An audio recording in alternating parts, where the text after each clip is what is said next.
ჩვენს ეთერში ჩვენი ტრადიციული რუბრიკის ექიმის რჩევების დროა. უნდა ვისაუბროთ მოზარდებსა და ახალგაზრდებს შორის დიაბეტის შესახებ და მისი მკურნალობის მეთოდების შესახებ. ჩვენი გადაცემის სტუმარია ნაია ლატარია, ენდოკრინოლოგი, ნუტრიციოლოგი და მისგან მოვისმენთ საჭირო რჩევებს. დილა მშვიდობისა. სალამი. დიდი მადლობა რომ ხართ ჩვენთან ერთად და ასეთ საჭირო საუბრობთ. პირველ რიგში რომ დავიწყოთ საუბარი სტატისტიკით. როგორია სტატისტიკა გასულ წელთან და გასულ წლებთან შედარებით ახალგაზრდებში და ბავშვებში და მოზარდებში დიაბეტის მიმართულებით? დილამშვიდობის, მოგესალმებით, მივესალმებით ჩვენს მაყურებელს.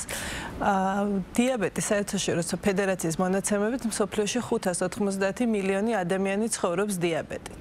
აქედან ტიპი 1 დიაბეტი არის დაახლოებით 5-დან 10%-მდე შემთხვევების. ტიპი 1 არის ის დიაბეტი, რომელიც ემართებათ ბავშვებს, მოზარდებს და ძირითადად ახალგაზრდა ასაკში. ეს არის ინსულინ დამოკიდებული დიაბეტი, რადგანაც აუტოიმუნური დაავადება არის და პანკრეასი ვერ გამოიმუშავებს ინსულინს, ანუ მათი ინსულინის მარაგი მკვეთრად შემცირებულია, შესაბამისად ახალ ინსულინის გამომუშავებას არ ხდება, შესაბამისად ვერ ხდება გლუკოზის სწორი უტილიზაცია, ანუ ენერგიად გარდაქმნა რჩება სისხლში მომატებული ოდენობით და მკურნალობა მხოლოდ ინსულინოთერაპია არის მთელი სიცოცხლის განმავლობაში. რაც შეეხება საქართველოს საქსტატის მონაცემებით 2024 წელს 13,000 ახალი შემთხვევა დაფიქსირდა, წინა წელს 12,000 ახალი შემთხვევა იყო დიაბეტის. ცალკე გამოყოფილი ტიპი 1 და ტიპი 2 სამწუხაროდ არ არის ასე, რომ კონკრეტული მონაცემები გვქონდეს, თუმცა ტიპი 1 დიაბეტი ბევრად უფრო ნაკლებ შემთხვევებში არის, როგორც აღვნიშნე 5-დან 10%-მდე ძირითადი წილი მოდის ტიპი 2 დიაბეტზე.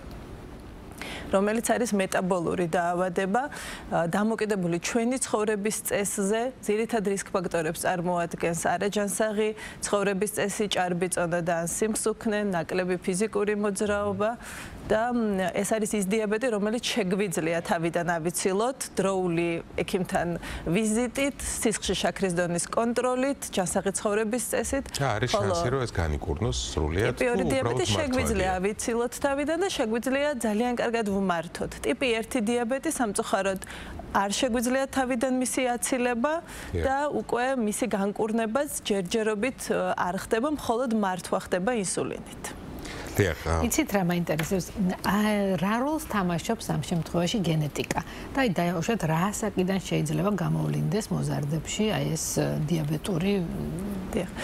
ნებისმიერ ასაკში შეიძლება ეს თანდაყოლილი იყოს, შეიძლება გამოვლინდეს 6 წლამდე ასაკშიც, მოზარდობის პერიოდშიც, 30 წლამდე ასაკშიც. ტიპი 1 დიაბეტი ძირითადად არის ადამიანებში და ბავშვებში და მოზარდებში ნორმალური წონით, აქ არ არის ჭარბწონაზე საუბარი და ინსულინის მკვეთრი შემცირების შემდეგ ისინი კიდევ უფრო მეტად ikლებენ წონაში, რადგან ინსულინის დეფიციტი ცხიმების დაშლას უწყობს ხელს. დიახ, და ხდება კუნთის კლებაც და ცხიმოვანი მასის კლებაც. რაც შეეხება ასევე იმ ფაქტს, რომ გენეტიკა რამდენად მოქმედებს, გენეტიკა ერთ-ერთი რისკ ფაქტორი არის.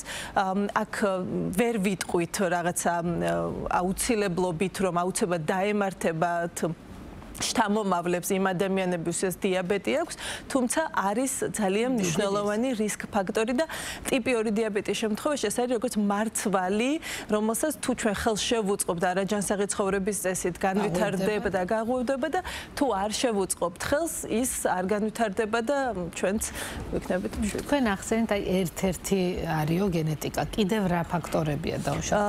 ტიპი 1 დიაბეტის შემთხვევაში სხვა ფაქტორი არის მაგალითად თუ რამე სხვა აუტოიმუნური დაავადება აქვს. ანუ აქ რო განვუმარტო მაყურებელს და თქვენ, აუტოიმუნური ეს არის მდგომარეობა, როდესაც იმუნური სისტემა ებძვის რომელიმე ჩვენს ორგანოს. თუ ადამიანს აქვს მაგალითად ფარისებრი ჯირკვლის მიმართ აუტოიმუნური პროცესი, იქ შეიძლება განვითარდეს აუტოიმუნური პროცესი პანკრეასის მიმართაც. ამიტომ ასეთი შვილები უნდა იყვნენ ყურადღებით ამ კუთხით. ასევე მნიშვნელოვანი არის თუ გაძლიერებული წყურვილის გრძნობა დაეწყო ბავშვს, ხშირად შარდავს, პირი უშრება. ეს არის ძალიან მნიშვნელოვანი სიგნალი. ანუ ეს არის სიმპტომები, რომელიც სახლის პირობებში შემთხვევებში შეიძლება რომ ანუ მშობელმა მიაქციოს ყურადღება და ყურად იყოს ეს ყველაფერი. ამას აუცილებლად უნდა მიაქციოს მშობელმა ყურადღება, ღამის შარდვის ეპიზოდებს უნდა მიაქციოს ყურადღება, წონის კლებას და დროულად მოხდეს სიხშირის შაქრის დონის კონტროლი.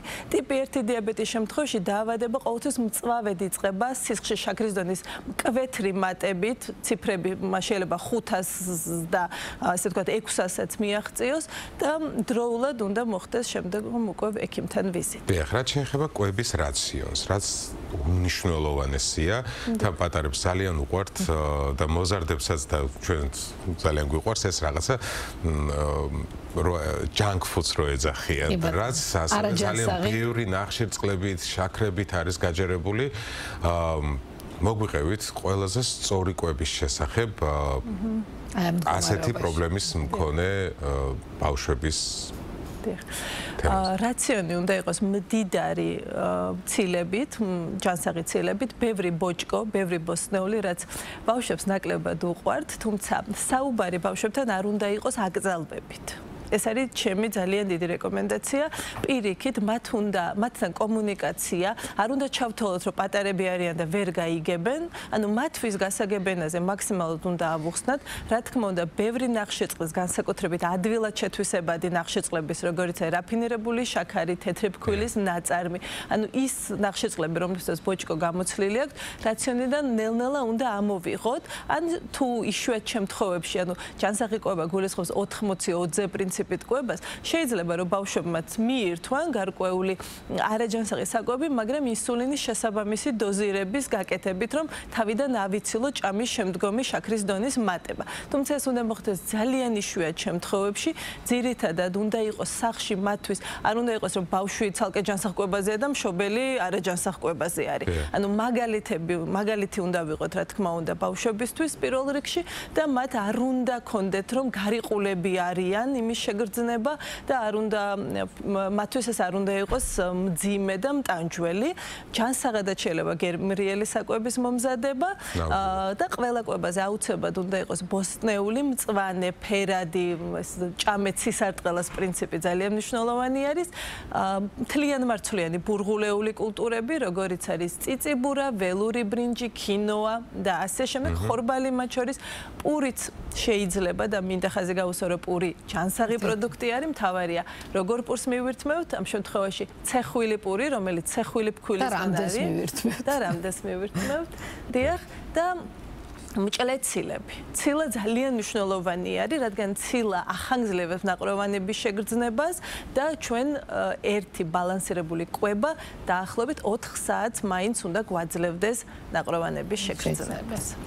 ისეთ რა მაინტერესებს, აი ფიზიკური აქტივობა დაუშვათ. აი ეს რამდენად მნიშვნელოვანია ამ დროს და აი რაზე მოქმედებას ახდენს, აი ესეც რომ მოუყვეთ თუ ვიყურებენ ჩვენი მოზარდებით და მშობლებს.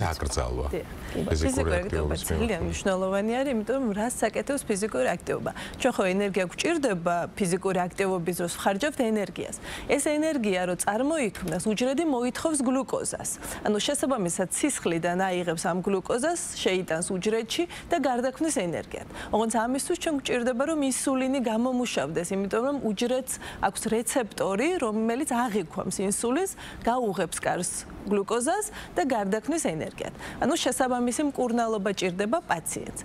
მაგრამ ფიზიკური აქტივობა ამას ძალიან ხელს შეუწყობს. აკრძალვა როგორც ასეთი არის მხოლოდ ის, რომ ადამიანს ძალიან არ დაუვარდეს პაციენტს შაქარი, ამიტომ ფიზიკური აქტივობა უნდა გაკონტროლდეს სისხლში შაქრის დონე, ინსულინის დოზირება შესაბამისად დაკორექტირდეს, რომ ზედმეტი ინსულინი არ გავიკეთოთ ფიზიკურ აქტივობამდე, ან თავიც არ გავიგიჟოთ. და თავიც არ გავიგიჟოთ კი. თუნდაც ზომიერი ფეხით სიარული ყოველდღიურად 1 საათის განმავლობაში არის აბსოლუტურად საკმარისი. ძალიან საინტერესოა, რა სიახლეებს თავაზობს თანამედროვე მედიცინა და ტექნოლოგიებს.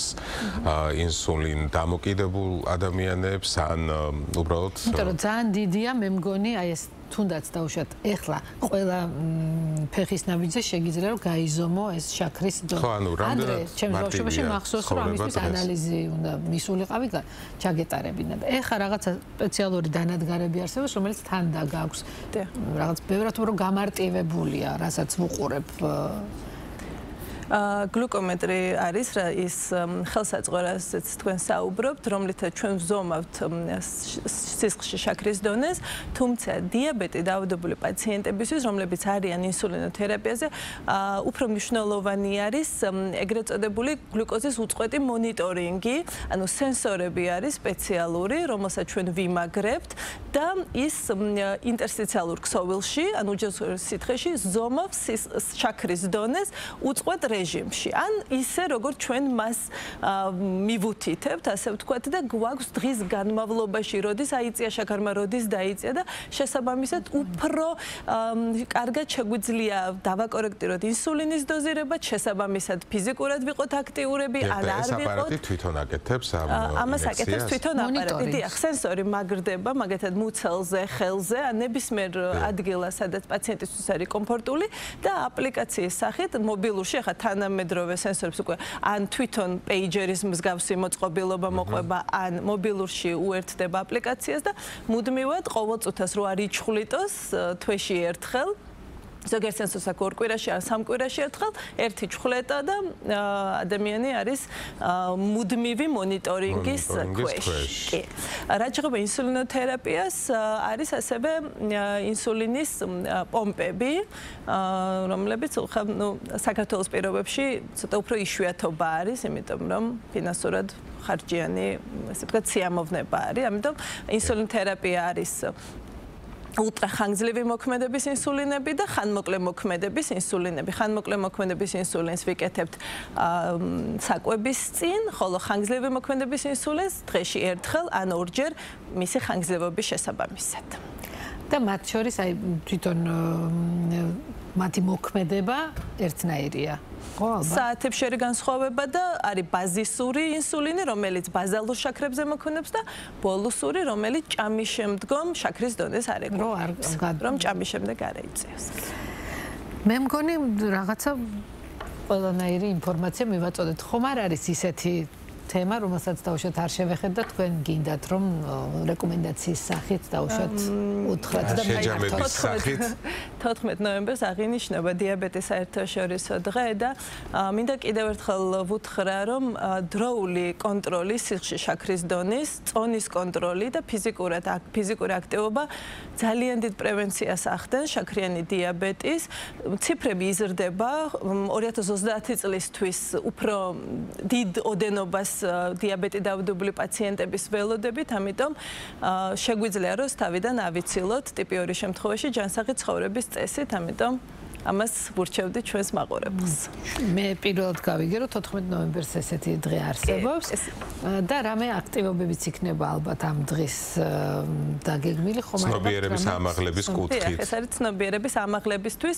14 ნოემბერს არის დაბადების დღე ფრედერიკ ბანტინგის, ეს არის ადამიანი, რომ კანადელი ქირურგი, ექიმი, მეცნიერი, რომელმაც ინსულინი გამოყო ძაღლებისგან და რევოლუცია მოახდინა და მილიონობით ადამიანის სიცოცხლე გადაარჩინა. ძალიან დიდი მადლობა. საინტერესო ინფორმაციისთვის და ჩვენი ცნობიერებაც ძალიან ამაღლდა დღეს დიაბეტთან დაკავშირებით. ჩვენ გადაცემის სტუმარი გახდათ ნაია ლატარია, ენდოკრინოლოგი, ნუტრიციოლოგი. მადლობა. თქვენ ყველას დიდსა თუ პატარას ვუსურვოთ, რა თქმა უნდა, ჯანმრთელობა.